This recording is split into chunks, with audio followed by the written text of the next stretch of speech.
once again, welcome you all. I, Dr. Ashutosh Tiwari from Rajki Engineering College, Banda, welcome you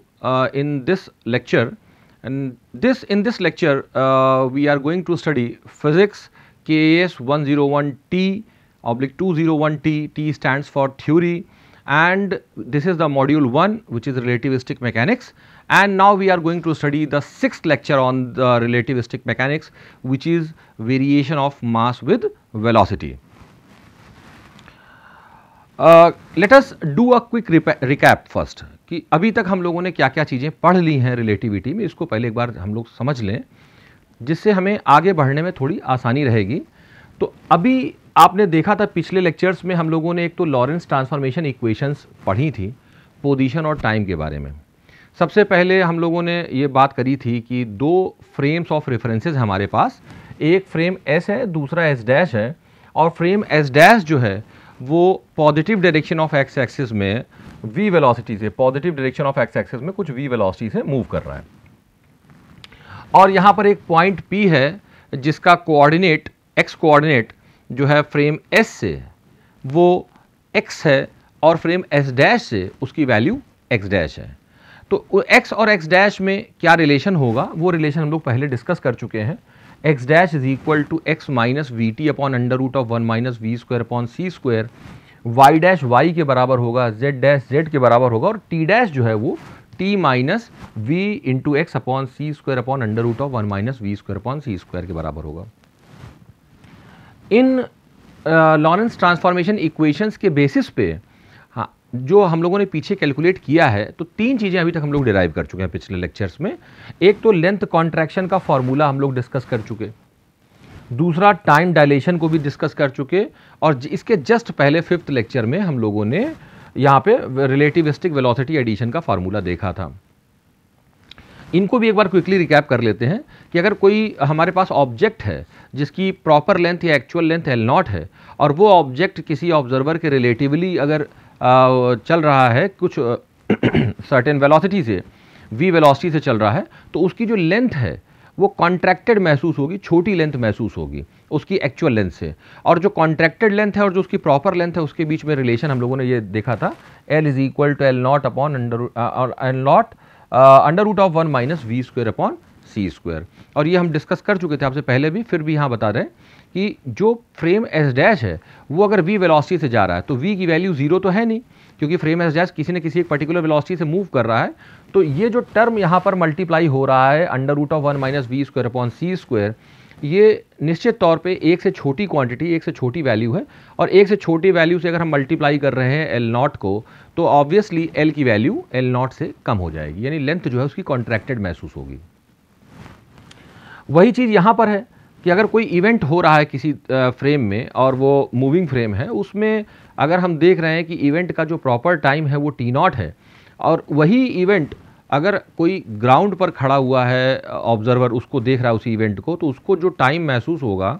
वो उसका dilated time महसूस होगा, बढ़ा हुआ टाइम महसूस होगा. जो t होगा वो t0 से ज़्यादा प्रतीत होगा, t ग्रेटर देन t0 होगा, और उस t और t0 में क्या रिलेशन होगा, t is equal to t0 upon under root of 1 minus we square upon C square के बराबर होगा.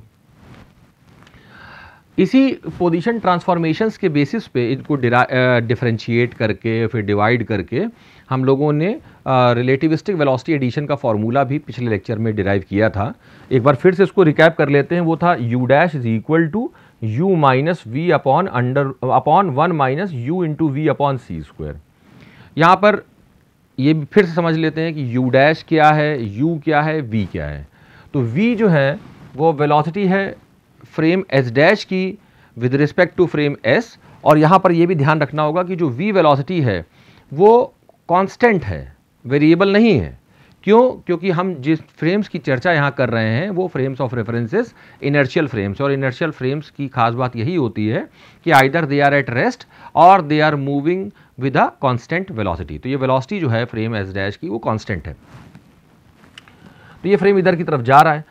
अब मान लीजिए जिस पार्टिकल पॉइंट P के बारे में हम लोग बात कर रहे थे, ये पार्टिकल अगर चलने लगे, इसकी एक पर्टिकुलर वेलोसिटी हो जाए, तो इसकी वेलोसिटी को फ्रेम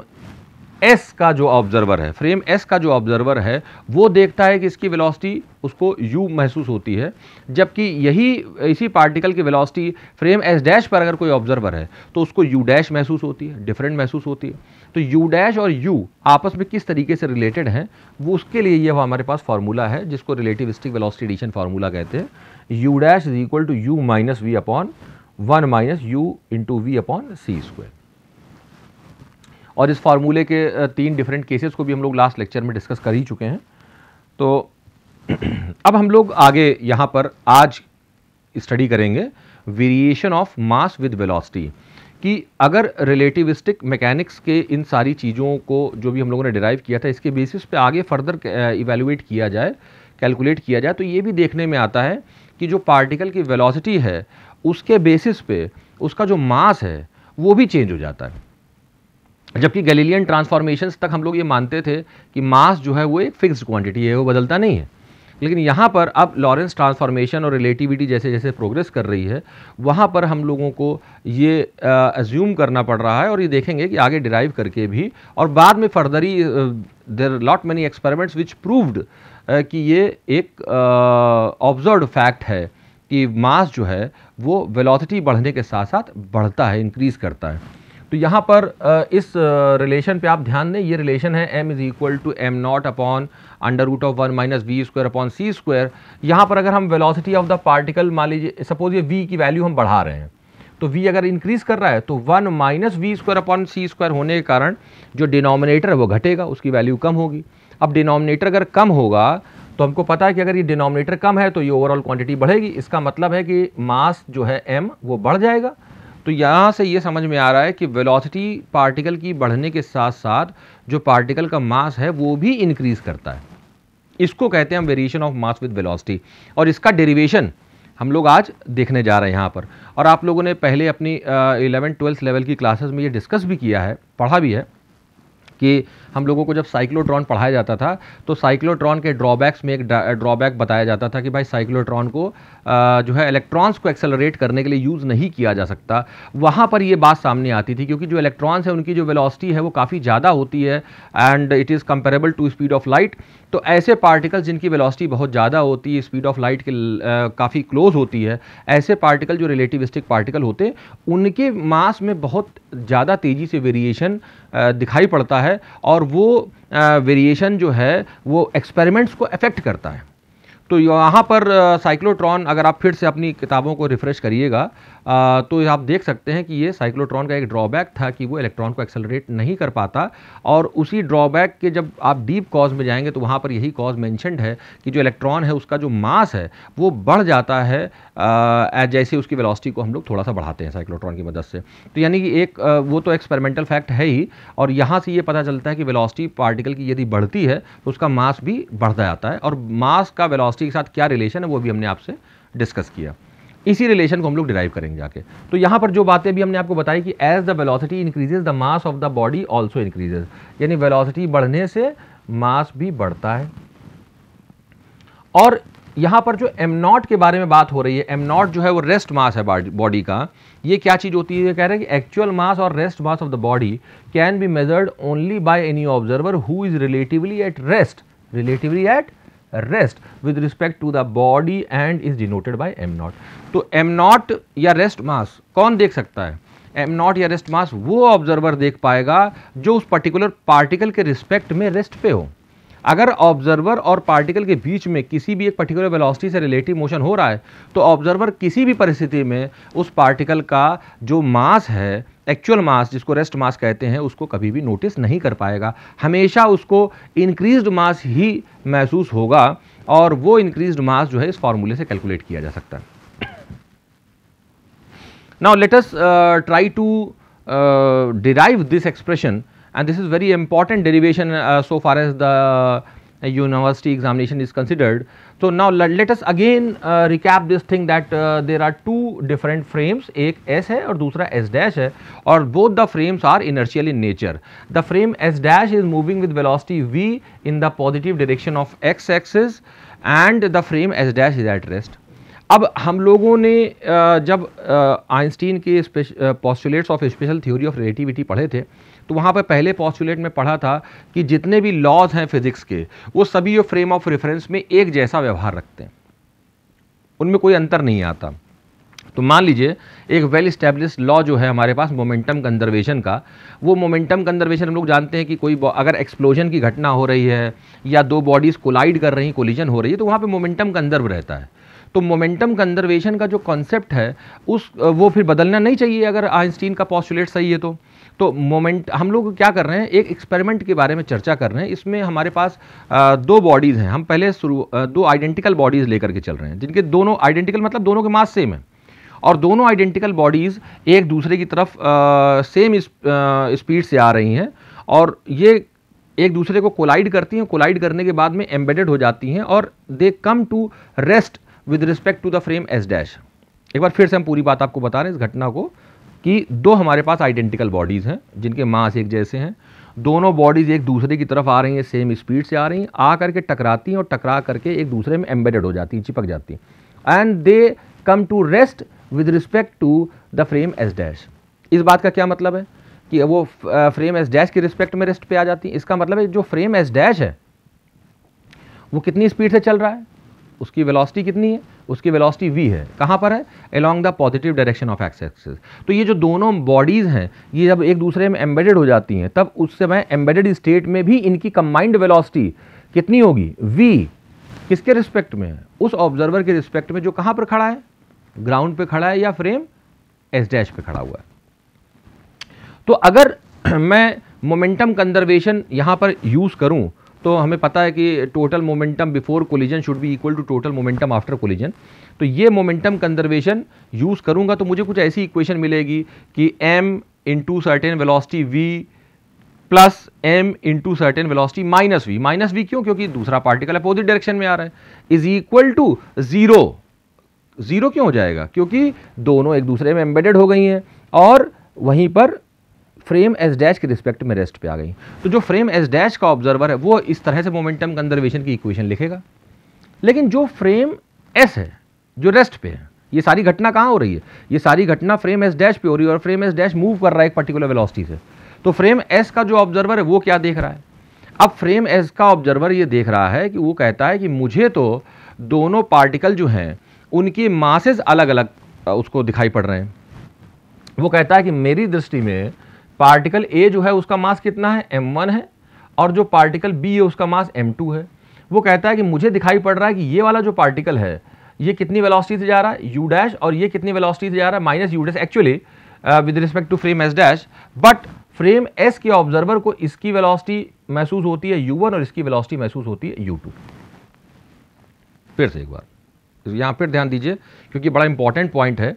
कि एक इवेंट हो रहा है, उसको दो अलग अलग ऑब्जर्वर ऑब्जर्व कर रहे हैं, और इवेंट हो कहाँ पे रहा है, इवेंट हो रहा है फ्रेम एस डैश में। उसको ऑब्जर्वर ये देख रहे हैं, तो जो ग्राउंड पे ऑब्जर्वर है यानी जो फ्रेम एस पे ऑब्जर्वर है वो कहता है कि मैंने अभी अभी ये देखा कि एक मास m1 है, दूसरा मास m2 है, एक इसकी वेलोसिटी u1 है, दूसरे वाले की वेलोसिटी u2 है, और ये एक दूसरे से कोलाइड करते हैं। और कोलाइड करने के बाद चूंकि अभी हमने बताया था आपको कि ये दोनों फ्रेम एस डैश के रिस्पेक्ट में रेस्ट पे आ जाते हैं, और फ्रेम एस डैश खुद कितनी वेलोसिटी से चल रहा है, v वेलोसिटी से चल रहा है।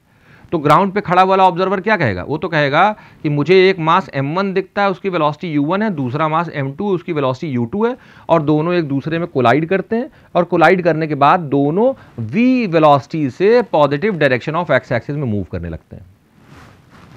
यानी इस ऑब्जर्वर के हिसाब से अगर मोमेंटम कंजर्वेशन इक्वेशन लिखी जाएगी तो कुछ ये इक्वेशन हो जाएगी जो इक्वेशन 3 है। अभी हम लोग इसको डिस्कस करेंगे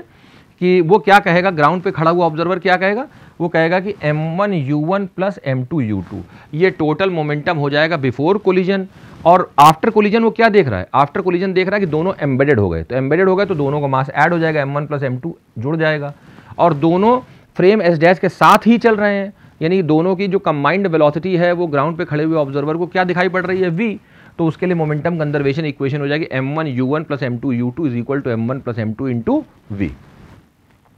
अब यहाँ पर ये जो अभी हम लोगों ने लास्ट लेक्चर में वेलोसिटी एडिशन का जो फॉर्मूला डिस्कस किया था उसकी मदद से हम ये देख लें कि जो वैल्यू u1 है, जो पार्टिकल की वेलोसिटी u1 नजर आ रही है ग्राउंड पे खड़े हुए ऑब्जर्वर को, वो क्या है, उसका u डैश से क्या संबंध है और जो पार्टिकल u2 है वो माइनस u डैश किस तरीके से कनेक्टेड है। तो वेलोसिटी ट्रांसफॉर्मेशन इक्वेशन को यूज करके हम कह सकते हैं कि जो u1 है that is equal to u dash plus v upon 1 plus U dash V upon C square. इसी तरीके से u2 का जो संबंध है u2 इज इक्वल टू क्या है, minus U dash plus V upon 1 minus U dash V upon सी square, जैसा आपको इक्वेशन 2 में दिख रहा है।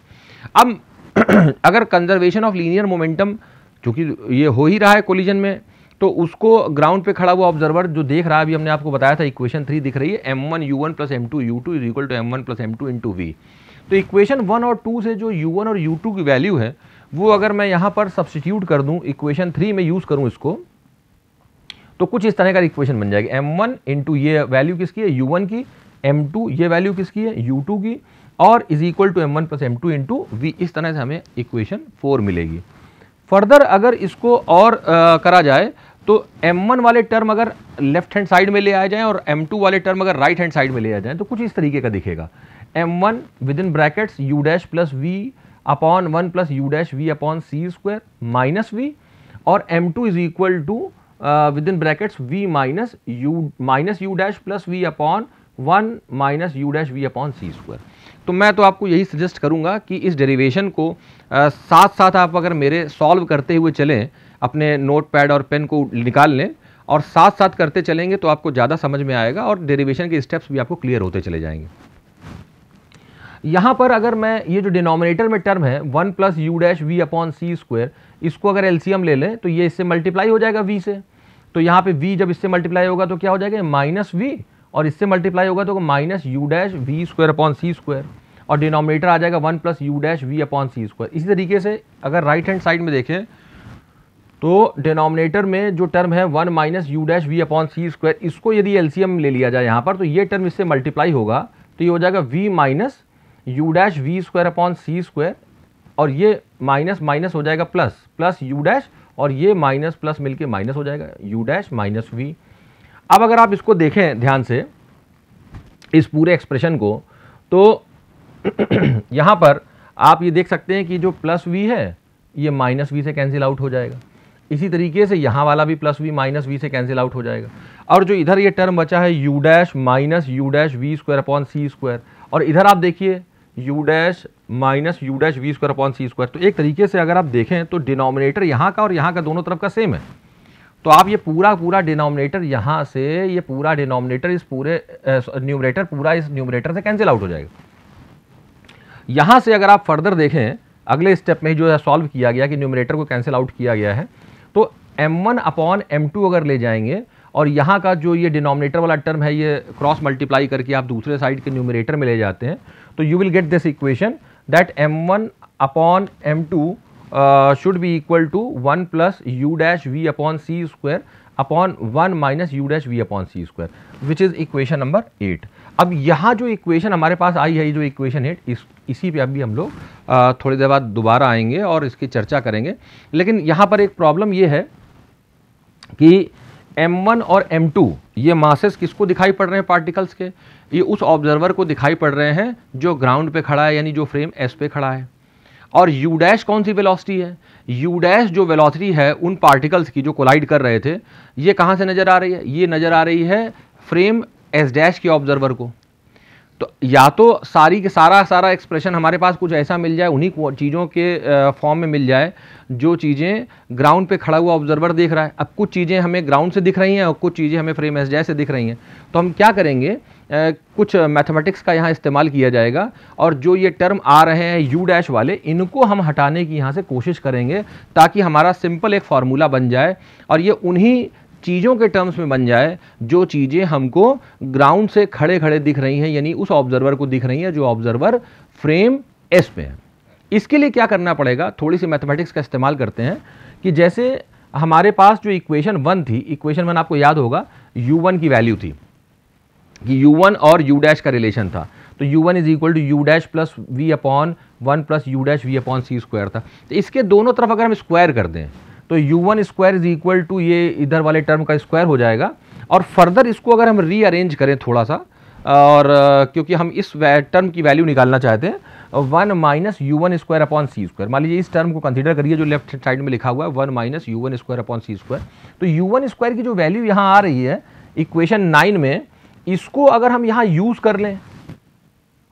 तो देखिए हमने यू वन स्क्वायर की जगह ये पूरा टर्म जो इक्वेशन 9 में आया यहाँ पे सब्स्टिट्यूट कर दिया। तो ये बन जाएगा 1 माइनस 1 अपॉन सी स्क्वायर और विद इन ब्रैकेट्स आ जाएगा U dash plus V upon 1 plus U dash V upon सी स्क्वायर और होल का स्क्वायर कर देंगे। तो ये टर्म जो इक्वेशन 10 में आया इसको हम लोग फर्दर सॉल्व करने की कोशिश करते हैं। हाँ, यहाँ पे आप इस इक्वेशन 8 को एक बार फिर से देख लीजिए ध्यान से कि इसी इक्वेशन 8 में हमको कुछ वैल्यू सब्स्टिट्यूट करनी पड़ेगी फाइनल रिजल्ट के लिए, तो हम उसका बाद में यूज़ करेंगे। अगर जो इक्वेशन 10 आई थी उसको फिर से रीअरेंज किया जाए, देखिए कि 1 plus 1 minus U one square upon सी स्क्वायर जो आया था, तो जो डिनोमिनेटर में टर्म था 1 plus U dash V upon सी स्क्वायर का होल स्क्वायर, इसको एलसीएम ले लिया जाए तो ये 1 से मल्टीप्लाई होकर के ये बन जाएगा और ये फर्दर टर्म होगा। अब यहाँ पर क्या है कि यू डैश प्लस वी का जो होल स्क्वायर है इस टर्म में हम ए प्लस बी का होल स्क्वायर वाला जो फार्मूला होता है A square plus B square plus 2ab, उस फार्मूले की मदद से इस ब्रैकेट को हम एक्सपैंड कर देते हैं। यहाँ पर इसको जैसे एक्सपैंड करेंगे तो we will get these 3 terms, ये हमको 3 टर्म मिल जाएंगे एक्सपैंड करते ही। और यहाँ पर जो हमारे पास टर्म आ रहा है इसको फर्दर सॉल्व करेंगे तो कुछ इस तरीके का टर्म आएगा। अब यहाँ पे इसको थोड़ा सा रीअरेंज अगर करा जाए तो सबसे पहले तो एक चीज़ ये दिखाई पड़ती है कि जो 2 यू डैश वी अपॉन सी square minus 2 U dash V upon सी स्क्वायर से कैंसिल आउट हो जाता है और जो 4 टर्म हमारे पास बचे हैं 1 और ये वाला minus we square upon C square, इसको हम एक साथ लेते हैं यहाँ पर। और ये जो टर्म, ये वाला टर्म और ये वाला टर्म जो हमारे पास बचा है, इससे अगर हम minus U dash square upon सी स्क्वायर कॉमन ले लेंगे तो इन दोनों टर्म से भी ब्रैकेट के अंदर 1 minus we square upon C square आ जाएगा। तो फर्दर अगर हम इसको रिजॉल्व करेंगे तो 1 minus we square upon C square एक ब्रैकेट में आ जाएगा और 1 minus U dash square upon सी स्क्वायर दूसरे ब्रैकेट में आ जाएगा और होल अपॉन में क्या आएगा 1 plus U dash V upon सी स्क्वायर का होल स्क्वायर। तो यहाँ से थोड़ा सा फिर क्या करें कि ये जो टर्म आ रहा है डिनोमिनेटर में यहाँ पर, इसको मैं रीअरेंज करके इधर ले जाऊँ, क्रॉस मल्टीप्लाई करके लेफ्ट हैंड साइड ले जाऊँ और लेफ्ट हैंड साइड में जो यहाँ पर टर्म लिखा है इसको उठा करके मैं यहाँ डिनोमिनेटर में ले आऊँ और उसके बाद इसका अंडर रूट कर दिया जाए। तो देखिए ये बन जाएगा, फर्दर रीअरेंजमेंट करें तो ये बन जाएगा 1 plus U dash V upon C square is equal to whole under root 1 minus we square upon C square और ये स्क्वायर ब्रैकेट्स के अंदर क्या है 1 minus U dash square upon सी square upon 1 minus U one square upon सी square. इसको मान लीजिए equation 14 कहते हैं। फर्दर आगे बढ़ेंगे अगर इसी तरीके से जैसे इक्वेशन 14 को हमने सॉल्व किया, अब मान लीजिए अगर जो हम लोगों ने सॉल्व करना शुरू किया था वो u1 की वैल्यू को लेकर के शुरू किया था, इक्वेशन 1 का स्क्वायर करके फिर रीअरेंज करके सॉल्व किया था। उसी तरीके से अगर मैं u1 u2 की वैल्यू को लेकर के स्टार्ट करता और इसी तरीके का प्रोसीजर अडॉप्ट करता तो we will get this relation. अगर हम स्टार्ट यहाँ लिखा है कि मैं स्टार्ट करता अगर इक्वेशन 2 को सॉल्व करना तो हम ये कंक्लूड कर लेते कि 1 minus U dash V upon C square is equal to ये टर्म आ जाएगा। अब इस टर्म में खाली एक अंतर ये है कि यहाँ पे u1 की जगह u2 आ जाता, राइट।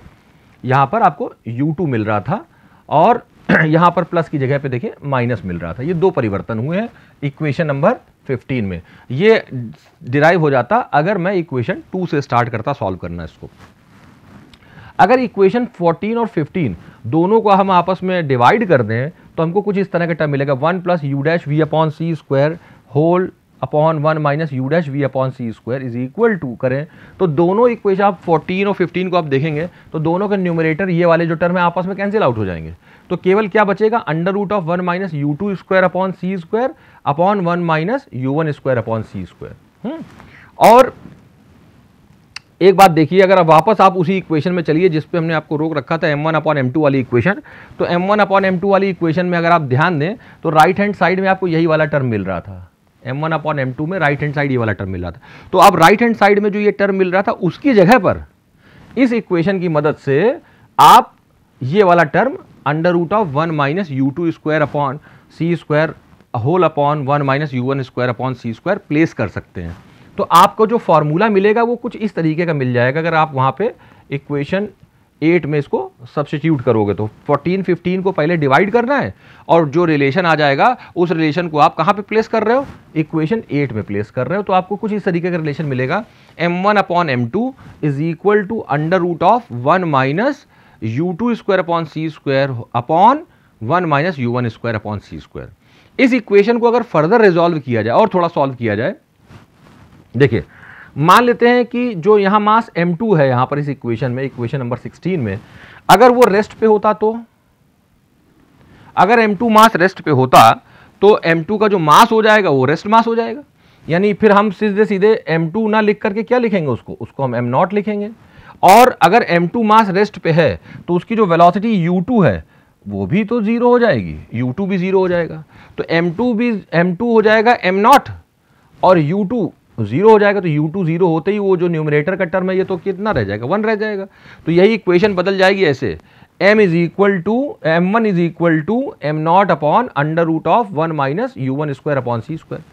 अब यहाँ पर एक बात और हम लोग थोड़ा इसको और सिंप्लीफाई कर लेते हैं कि जब हमने शुरुआत में ही उन दोनों पार्टिकल्स के बारे में चर्चा करी थी तो हमने आपको बताया था कि दोनों पार्टिकल जो अंडर कंसिडरेशन है दोनों आइडेंटिकल पार्टिकल हैं, दोनों एक जैसे पार्टिकल, दोनों के मासेस सेम है।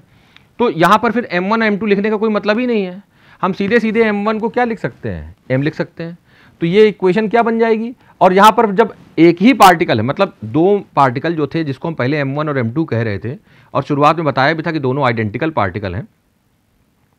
तो एक पार्टिकल जो है हमारा वो ऑलरेडी हमने बोल दिया कि भैया वो रेस्ट पे है तो उसकी वेलोसिटी जीरो कर दी u2 और उसका मास रेस्ट मास के बराबर कर दिया, m2 को हमने m0 के बराबर कर दिया।